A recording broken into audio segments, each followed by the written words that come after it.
A little while back, I talked to Ricky, the UFO abductee, the informant. And looking back at our conversation, I believe there's a lot to discuss. I want to take the time now to discuss some of the fairly important things that I think most people would be fairly happy to be educated about. We did have the time to record it. It was approximately like a 2-hour conversation, but it was really towards the end of the conversation that we said, man, we should have recorded this. But you can't put a 2-hour conversation on YouTube. I'm going to try to cover what I can remember of it. And how I've come up with certain theories based on what we've discussed, and when I've come to sudden realizations about things. But before we begin, I want to first start out pointing out that the Greys have not discussed with him anything about the Anunnaki. He does not really even know about any race other than ours.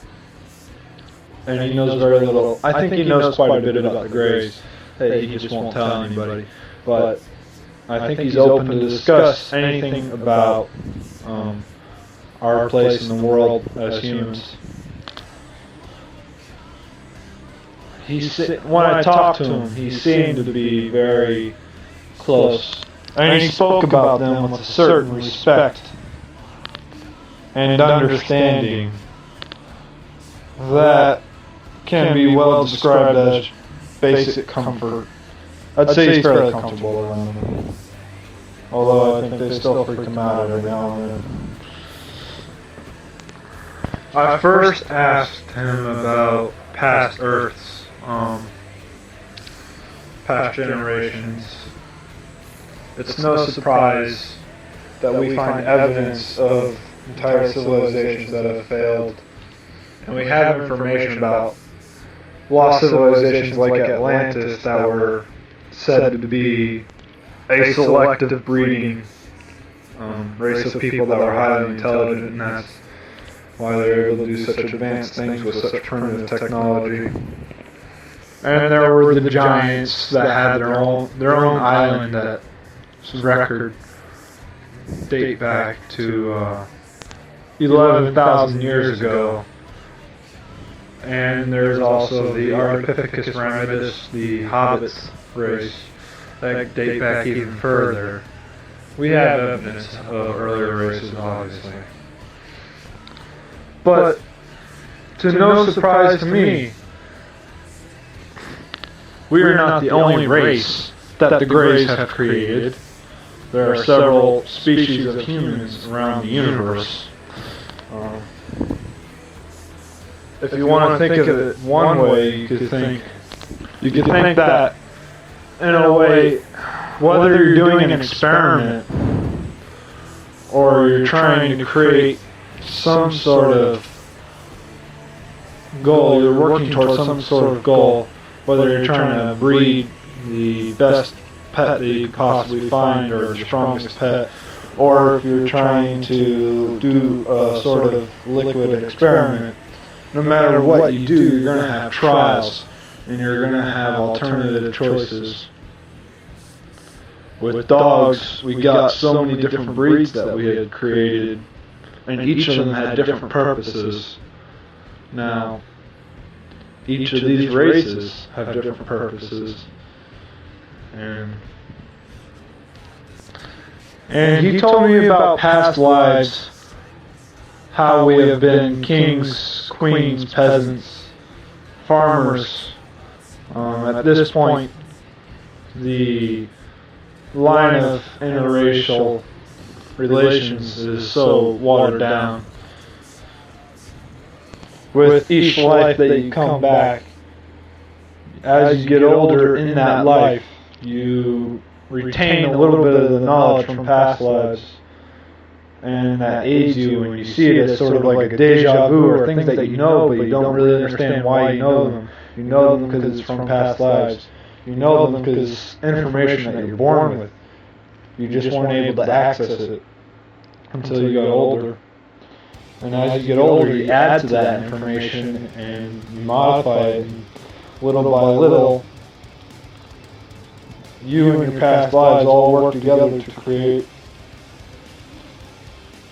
a better future.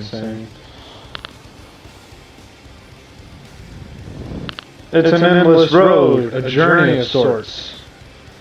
Death is only a minute breakpoint where you go into a sort of dream world that is your spirit of consciousness, that information that is infinitely larger than the universe, that is beyond our comprehension, to be exact.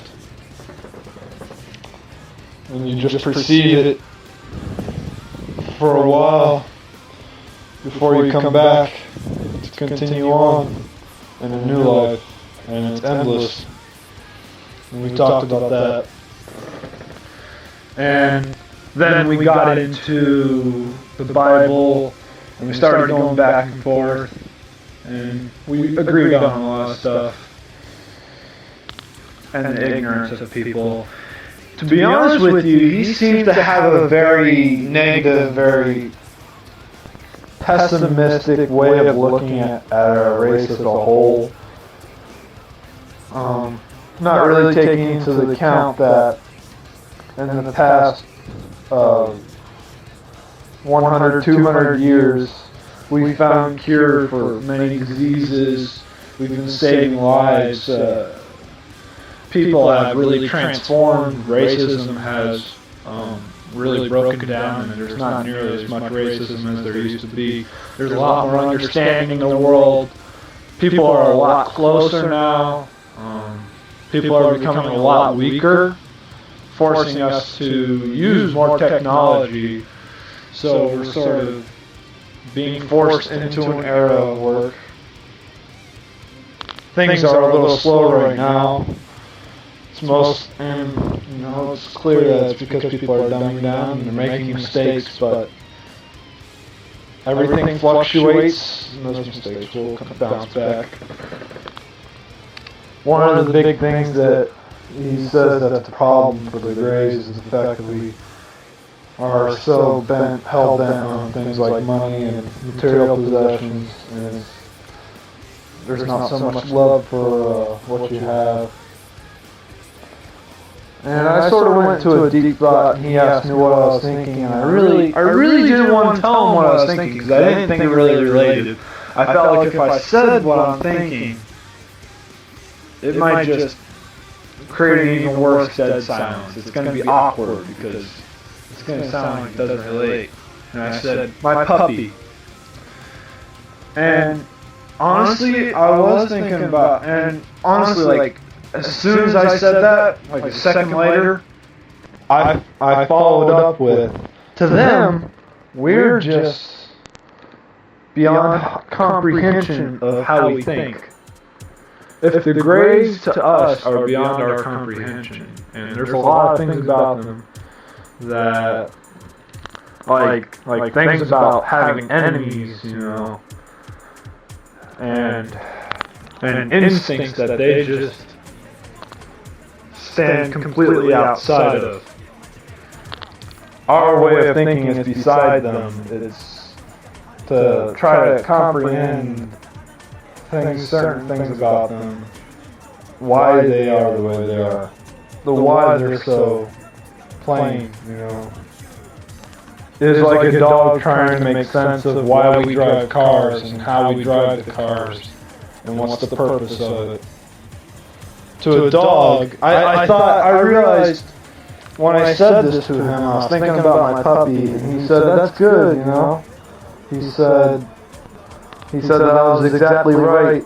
To them, we're just protectors, and we're there, and everything's all great all the time. They're always having fun. And they're never nearly as stressed out as we are. Where if you take into the same case of comparing us to the Greys, having a brain that complex, I'm sure they go through levels of stress that wouldn't even make sense to me. And it's today that I came to realize that our relationship with the Greys is so much like our relationship with dogs. Man made dogs through selective breeding. It's unknown exactly how the Greys created man. There are other apes other than man. There are gorillas, there are chimpanzees. We could have easily been part of selective breeding. It's very easy to do and very profitable.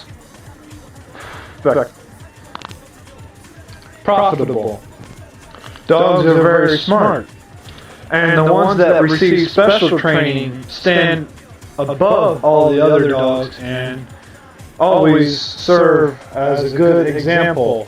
When you have a well-trained dog and you have like a new puppy in the house, that puppy will just do whatever the well-trained dog does. And that puppy in turn becomes not nearly as well-trained as a trained dog, but nearly just as good through watching them. And just as the time of the pharaohs, and just as how Ricky has been abducted and taught, he receives direct information that will little by little be leaked out to the public in the same manner as it is. We control everything in a puppy's environment. We control their food. We control their sleeping arrangements. When they will go outside. When they can go to the bathroom. And we teach them. But no matter how much we teach them, they will still do their own thing. When they see another dog, they're going to go and play with that dog. They're still a dog, no matter how much you train them. And that's what makes them so great. It's because when you have a newborn dog, you want to go watch them play, and you want to see them have fun. And when they play, sometimes they get into fights, and sometimes they get hurt. And if you're not looking, there's nothing you can do about it. Or if you get there too late, you're powerless to stop them. Some dogs are so incredibly large, you can barely do anything to stop a fight anyways. Especially for a small woman who has like a pit bull that's attacking a large Doberman. That'd be a hard fight to break up. Even for a man. And just like that, I have an explanation for something that Ricky was actually a little stumped on. He was telling me that he doesn't quite understand why they just let us do what we do. Why they let us continue on with our mistakes. Because they look at our race and they look at the fact that we're so focused on entertainment, money, and becoming the best and becoming the strongest. And we don't really spend enough time realizing what we have. We have this beautiful planet. We have family. We have love. We have history. We have a future. We have knowledge. And we just waste it away with drugs and alcohol and misery and sadness. And I guess that's why Ricky's so pessimistic.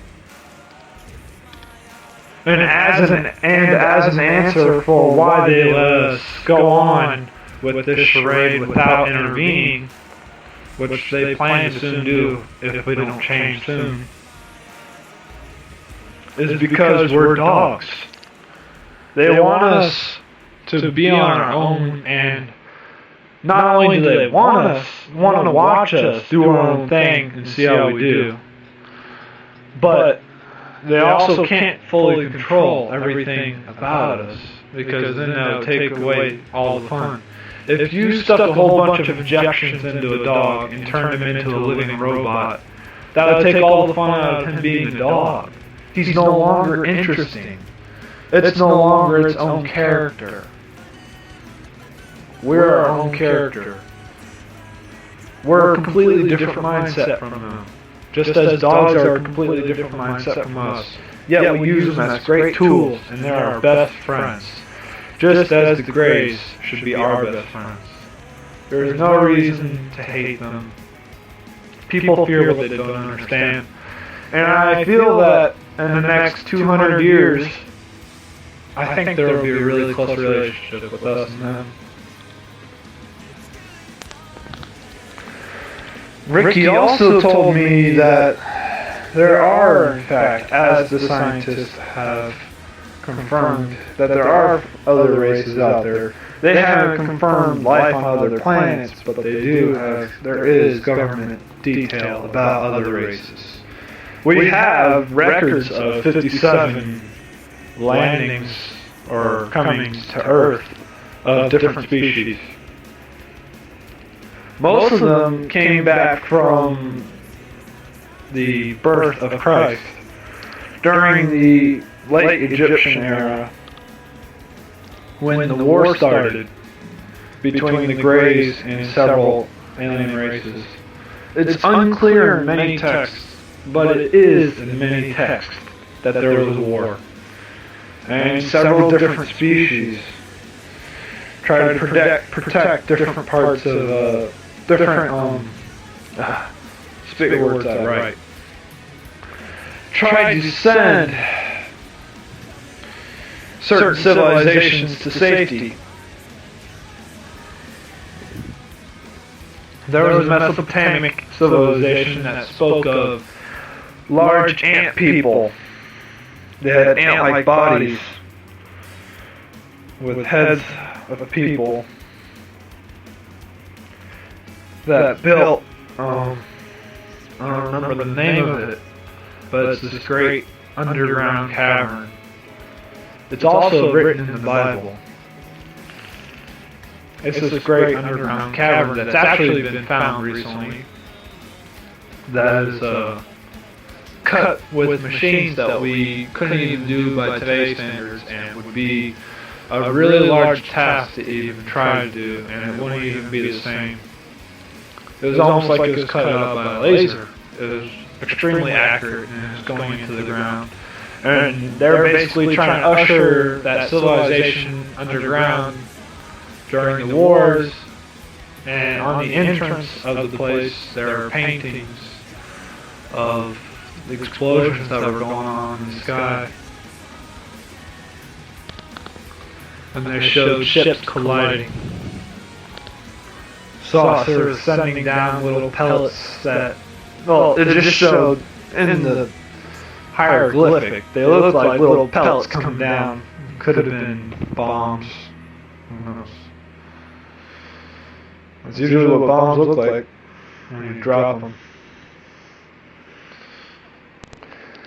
There were insect species, reptilian species, and even this gray species that contains of a tall race, a short race, and a medium race with a big fucking nose.